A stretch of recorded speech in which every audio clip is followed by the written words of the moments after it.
booktube. My name is Elizabeth. Welcome to my channel if you're new, or welcome back if you are a regular. In this video, I want to talk about favorite authors. This is an expression that we hear a lot on booktube, and sometimes I wonder, do we know what it means? And not necessarily a universal meaning, a universal definition for every booktuber, but the people who use these words, do they know what they mean? And that includes me. I've said such person is one of my favorite authors, but do I really mean it? Is that person really one of my favorite authors? It's something I've been thinking about for a little while. Last week, Shelly Swearingen made a video about her favorite authors. What does it mean to her that such and such person is a favorite author of hers? And last summer, I think it was last summer, there was a wave of video in our little corner of booktube of people making videos about their top 10 favorite authors. Now, I know this is a staple of booktube and it's not new from last summer, but for some reason, there was a certain number of those videos made last summer. And I've thought about it ever since, and it took me that long to finally make my video. That being said, I have come up with, I think, some criteria to help me determine what authors are my favorites among all the authors that I love. Because there are many, many authors that I really love and that I want to read a lot of their books, not necessarily all of them, but a lot of their books, and I'm eager to read them and all of that. But does that make them favorite authors? Because I want to reserve that term for a small group, because it doesn't mean anything if you apply it to everyone. If every person you know is your best friend, do you really have a best friend? So do you have favorite authors if every author you read is one of your favorites? So I wanted to make a list of criteria that would ensure that the term favorite author is relatively exclusive, that it's just for a small number of authors. So I came up with a list, and without further ado, here is my list. So the first criteria is that I have to have read a certain number of books by that person. That is something that was mentioned by Shelly and was mentioned in other videos. I remember Mark from Book Time with Elvis mentioned that too. Because if you read just one book by a person, can you really say that you love the entire works of that person? Because to me, liking an author is not liking just one book. It's liking their entire body of work, or at least a good portion of it. So what would be a good number for me? And I think that depends a lot on where you are in your life as a reader. I started reading what I'm going to call adult books. So the sorts of books that I'm still reading today, I started reading those about 30 years ago, so 3 decades ago. I started to read Agatha Christie when I was about 12 years old, and then I started to read Alexandre Dumas, so French classics, though they were popular classics and adventure, but I started to read that when I was about 13, 14 years old, and then not much after that, I started to read classic Russian novels and classic French literature and all of that. So I can say that I've been reading books similar to what I'm reading right now for 30 years. So for that reason, I cannot really say that if I've read just one book by a particular author, I love them. I understand that somebody who's 20 years old might feel like that. You can sort of compare it to relationships. When you are, let's say, 25 and you marry the person that you love, this is the love of your life. You can say, this is the love of my life. This person is the love of my life. But when you say it at 25 years old, it has more of a prospective quality to it. And when you celebrate your 50th wedding anniversary and you say, this is the love of my life, it does not mean the same thing that when you were 25. So I think with favorite authors, it's a bit the same thing. When you are 20 years old, it doesn't necessarily mean the same thing as when you are 45, let's say. So I am sort of at the middle of my reading life. If I live to be as long as my parents, and they are still living and doing great, and I hope I live to be as old as them and as much in shape as they are, and with all of their, all of my mind as my parents are right now, it's really great. So that would mean I'm kind of in the middle of my reading life. So for somebody who is in the middle of their reading life, what would be a reasonable number? And I've decided that this number would be 5, because it kind of fits my habits as a reader. There are a certain number of authors that I've read at least 5 books by, so I have a number of authors to choose from. But at the same time, it's not, I'm not the sort of person who reads all of somebody's works. I'm not a completist by nature. I love a wide variety of things. So if I put the number any higher, there would be not a lot of authors to choose from. So I think 5 is kind of representative. And also 3, it would be too little, because as I've said, I've been reading for 30 years. So if I put the number of 3, that would be an average of 1 book per 10 years. For an author that is one of my favorites, reading them for once per 10 years, that's not very credible. Once per 6 years is a bit more reasonable, not enormously, but it makes a little bit more sense. So I've decided that for an author to be a candidate to be one of my favorites, I have to have read at least 5 of their books. So the second criteria is related to the word is. Such person is one of my favorite authors. So I'm not going to try to define the word, the meaning of the verb to be, but I'm just going to note that the verb is used in the present tense. So that means it has to be an author that I'm currently reading. Not necessarily this minute, this month, this week, but an author that not an author that I've ceased reading 20 years ago. So it cannot be an author that I loved when I was 15 years old or 20 years old and that I haven't touched in 20 years. It has to be an author that I'm currently reading. I don't want to fix a set number of years of saying I must have read that author in the last 3 years or in the last 5 years. I don't want to put a fixed number of years that constitutes the present, but it has to be somewhat in the present. Also, third criteria, that present tense, it's not momentarily. So it's not that person is currently at the moment for the present being one of my favorite authors. There's a sort of permanence to the word is. That person is one of my favorite authors. So even though I said it has to be an author that I'm reading currently, it also has to be an author that I've been reading for a little while. It cannot be an author that I've just read last week, that I've just found out a month ago that this author existed and started to read their books and then, wow, they are my favorite authors. It has to have withstood, this love of that author has to have withstood the test of time. So again, I'm not going to put a number of years of saying I must have known this author for at least 3 years or something like that. But I have to have read that author for well over a year, probably 2, probably 5. There's no fixed amount, but to me, this author has to be linked to my past reader self too. So not just a flavor of the month, it has to be something permanent. So that brings us to the fourth criteria, and which is perhaps the other aspect of permanence. It covers the past, the present, and it covers the future. It has to be an author that I'm eager to read. It has to be someone that is on my mind. I'm trying to place books by this author in readathons. I'm looking for occasions to read that author. If it's a living author, I'm going to wait for their new books. If they are dead authors, I'm going to look on the library on the bookshelves of the bookstores or the library to see if the library or the bookstore, it's generally the bookstore, has received anything new by that author. Or perhaps I will order something specifically because I want to read all of their works or something like that. So I have to be eager to read them. They have to be on my mind for the near future. So that's the first 4 criteria. And next, for the last 4 criteria, because yes, there are 4 more, we are exploring the word favorite. So that is really the crux of my criterias. So the 5th criteria, or the first of favorite, that would be that I'm willing to follow this author wherever they want to take me. And I think that's a sign of love for an author. So if this author normally writes a particular series, and I've discovered this author for a particular series, can I really say that I love this author, that this author is one of my favorite authors, if I'm not willing to read outside of that particular series? I don't think so. I think for an author to be one of your favorites, well, I see you, but I mean me. For me, I have to be willing to trust that author, that I will love their works or have a chance to love their works, whatever they decide to write.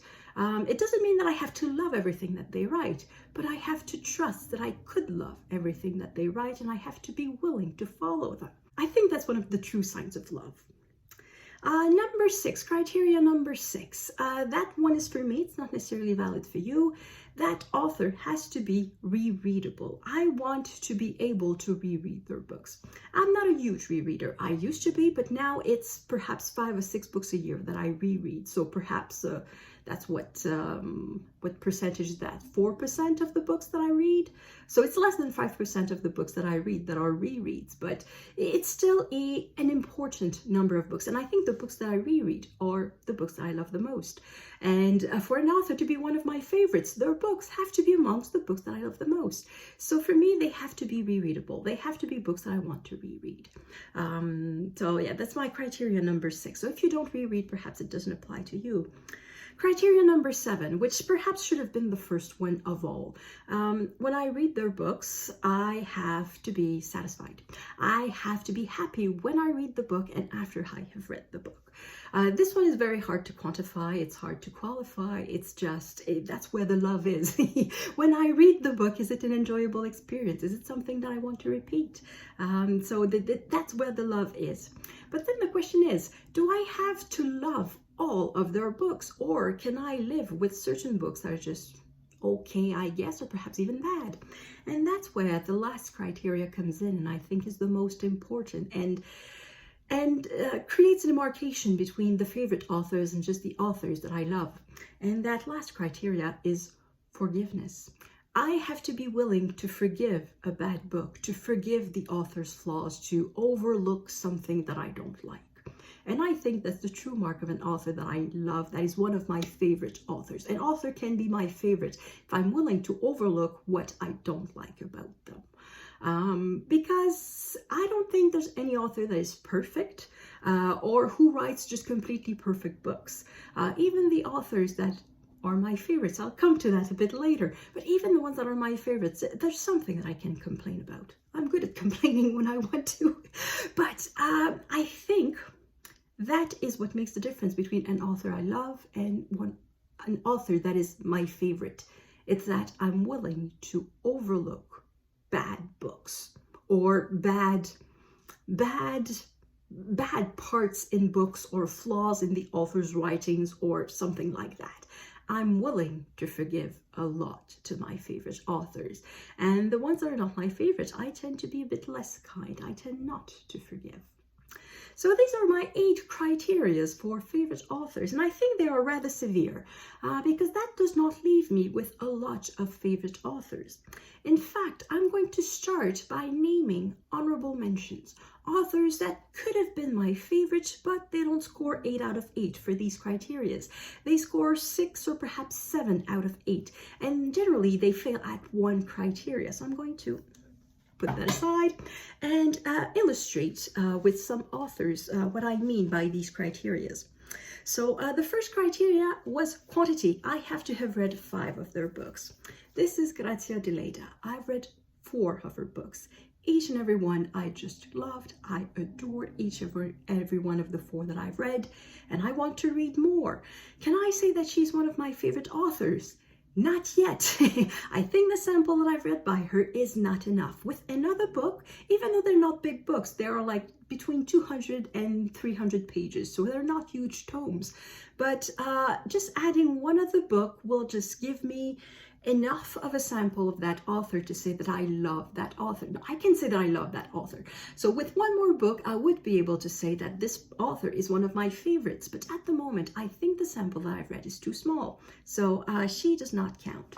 Also are excluded on the account of the first criteria every author of nonfiction I've ever read. There's not a single author of nonfiction by whom I've read at least 5 books.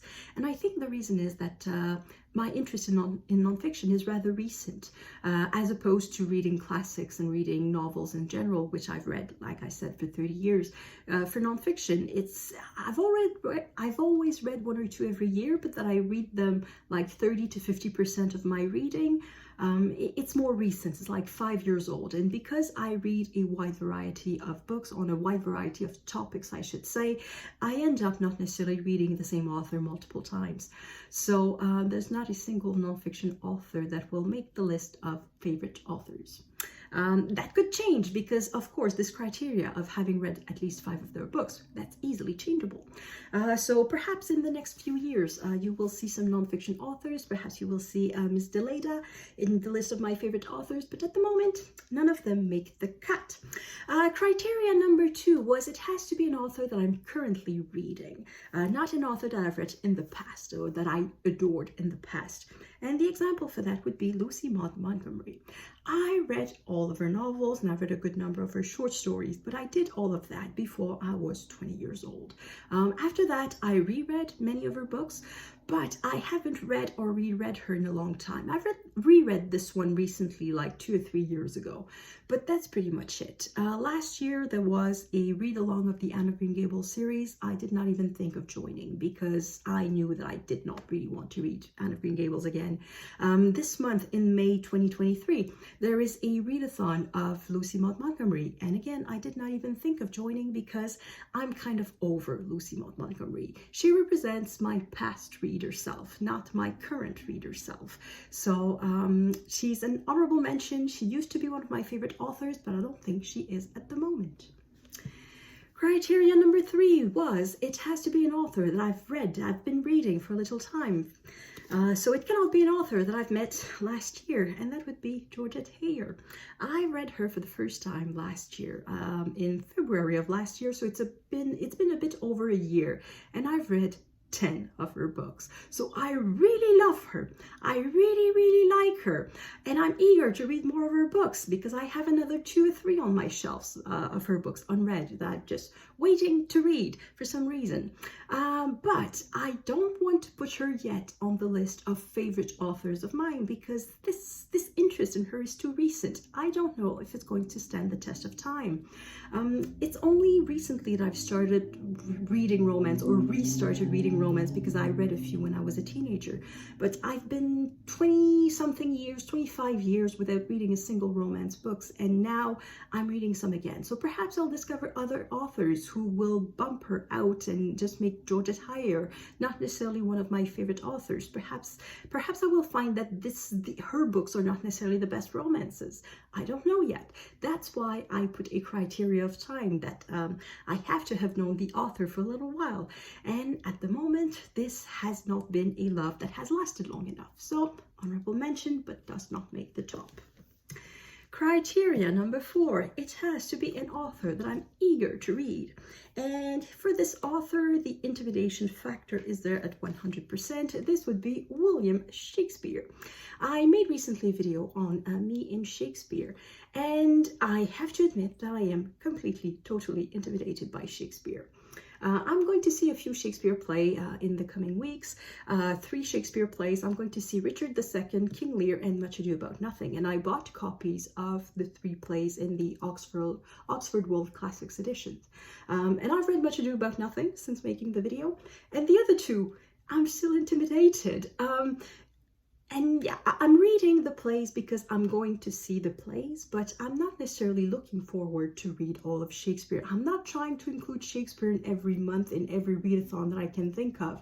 I'm not that eager to read his works. There are some of his plays I'm simply not interested at all at the moment, and even the ones that I'm interested in, I'm not that sure that I want to read them. So the eagerness is not necessarily there. I'm enthusiastic about Shakespeare because I think I want to love Shakespeare, not so much because I actually love him. So the eagerness for Shakespeare is not completely there. There's a bit of a chore factor included in reading Shakespeare. The 5th criteria, 5th, yes, 1, 2, 3, 4, 5. The 5th criteria was willing to follow the author wherever they go.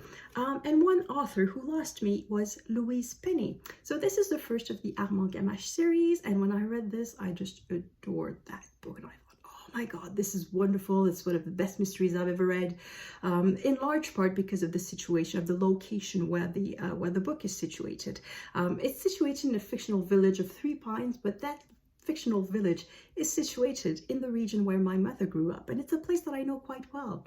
So it was really a lot of fun to read about this. And this is it's a police procedural, but at the same time it's somewhat cozy in the sense that the officers are not in danger, and you know that the dispute, the reason for the murder is something domestic, like family rivalries or neighbor rivalries, or perhaps a business gone wrong, something like that.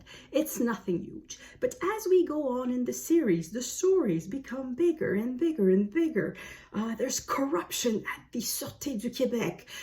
There's drug dealing, international drug smuggling and weapons smuggling, and the officers are being killed, and not necessarily this, I'm not spoiling anything, but they are in danger. They could get shot at any moment. There's a natural catastrophe that threatens to wipe Quebec away. It's becoming so big. She's lost me. She's lost me. I'm not willing to go there. I don't want to read thrillers. I want to read police procedurals or cozy mysteries. I like mysteries set in small villages for the reason that the murder, the fear remains largely fictional. Anyway, I don't think they work as thrillers. So basically, she's lost me. I'm not willing to follow Louise Penny in the bigger version of Armand Gamache in the series. So yeah, I'm not going to follow her wherever she goes. And also, if she would decide to start a new series, would I necessarily read her? Perhaps I would try the first book, but probably not much more. She would have to convince me. So Louise Penny is not one of my favorite authors. The next criteria was I have to want to reread the books eventually. One who does not make the cut is Georges Simenon. So that's another writer of mysteries, and I don't think that I want to reread a Simenon. First things first, he wrote so many that I could read tons of Maigret for the rest of my life and probably never have to repeat reading a book.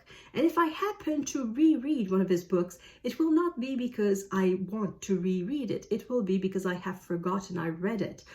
Because at some point, it's a formula. They kind of all look alike, and I will have forgotten who the murderer is or how the murder was solved. So if I happen to reread it, it's going to be an accident. It's not going to be deliberate. And yeah, so that's not an author that I will want to reread. So Simenon, even though I really love and I really enjoy his books, and I've read quite a few of them, he is not one of my favorite authors. Next criteria is criteria number 7, which is the satisfaction. I have to love reading the books. And for that one, I have no honorable mention, because if I don't like reading the books, chances are I will not get to 5 books by that author. So yeah, I have no example of authors who are honorable mentions but fail on the criteria number 7. No author fails on criteria number 7 alone. It has to be much more than that. Criteria number 8. Forgiveness. I have 2 authors for that. 2 authors that I really, really love, but for some reason I cannot forgive their flaws. So the first one is Alexandre Dumas, so author of The Three Musketeers and The Count of Monte Cristo. These 2 books are among my favorite books of all time. And I've read tons of books by Dumas, particularly when I was a teenager. And if I had to choose an author that I've read the most by the number of pages, because Dumas writes very big books, it would probably be Dumas that I've read the most. But there's so much crap in what he writes. I cannot say that I've enjoyed every book the same way that I've enjoyed The Three Musketeers and The Count of Monte Cristo. There's a lot of empty words and empty scenes, and it's far from being all good, and he wrote a lot of bad books, and even some that are considered among his best, because he wrote hundreds of books, and of those only a couple of dozens, I think, about 2 dozens are regularly in print nowadays. But even amongst that 2 dozens of books that are supposed to be his best, there are quite a few that I just don't like and think are just not that good. The 45, a lot of people love it. I thought it was okay. I'm going to be generous and say it was okay, but it was not very satisfactory. Joseph Balsamo, okay, but yeah, I didn't like that book. So there's quite a lot of books of his that I didn't like, and I don't really forgive him. So I can say that the Count of Monte Cristo and The Three Musketeers are among my favorite books, but I cannot say that Dumas is among my favorite authors. And then last author, last honorable mention is Jean Giono. I've read 5.5 of his books. This is the half. So I read 5 of his books, and 2 of them I adored. The other 3 I liked very much and even loved. I can even say that I loved them. And so the 2 that I adored are the Horseman on the Roof, so Le Hussard sur le Toit in French, so The Horseman on the Roof, so that one I adored, and there's the sequel that I liked a lot. And then there's the trilogy of Pan, P-A-N, the Pan trilogy. I don't know why it's considered a trilogy, because it's 3 short books, but they have nothing in common except perhaps the setting. It's agricultural stories set in the south of France. And the second one in the trilogy is one of my favorite books of all time. It's called, in English, Lovers Are Never Losers, and that is a sucky title. I hate the translated title. It does not reflect at all the content of the book. It makes the book sound like a sappy love story, and it's not the case. It is a love story, but it's a beautiful one. And then there's the first and the third of the trilogy, which are also very, very good. And I happen to have read these 5 books before I was 25. I'm going to say between the ages of 20 and 25. And then for a little while, I hadn't touched a journal, and then I decided to try a new one. And I tried this one. And the title in English is Joy of a Man's Desiring. And it's bad. It's bad. I read about half of it. It's just so boring. It's a type of book that is kind of, how could I describe it? It's kind of like The Wisdom of the Idiot. It's like the village idiot. I think he sells donkeys or something. He goes from village to village, and he's considered like the idiot. But he has a message of simplicity, of love, and happy little world. And then the villagers start to listen to him. Perhaps he has some wisdom. And anyway, it's just long, it's boring, it's tedious. And I have a hard time forgiving Giono for this very bad book that I haven't finished, by the way. I don't know how far I made it. I think I made it quite far. I think I made it to about more than half. I know I crossed the halfway point, but it's so tedious. So yeah, because of this book, at the moment, Giono is not among my favorites. But if I read more by him, perhaps I will forgive him this bad book. Perhaps this bad book will be drowned in the other good books. I don't know. I would have to read more by him. But that's the thing. Now I'm a bit fearful because this book is so bad. What am I going to find if I try another book by Giono? Am I going to have another piece of stupid little wishy-washy, good feeling kind of thing? Or am I going to have an actual work of literature? I don't know. So yes, so at the moment I am not forgiving Giono for this back book. So so that's where I am. So these are 8 honorable mentions of authors that could be among my favorites, but are not. So what does that leave? Oh, that's a 27-minute video. It's kind of a long video. Do I keep my favorite authors for a different video? Oh, I could do that. I'm going to torture you a little bit. Yeah, I'm going to stop this video right now, and I'm going to say that my next video, which I will shoot just right now, I will not even bother changing shirt, and I'm going to present my favorite authors. And I'm going to tell you right away, it's not a top 10 because my criteria are too severe. They're too stringent. I don't have 10 authors that fit 8 out of 8 criteria of my criteria. So, so that's it for this video. Let me know in the comments, what do you think of my criteria? Am I being too severe by saying that I must forgive them, I must reread them, I must be eager to read them, I must have read them before, I must read them now? I am severe when I think of it. But anyway, let me know what you think of my criteria. And according to my criteria, do you have any favorite authors? And I will see you in the next video where I will present who actually are my favorite authors. À la prochaine!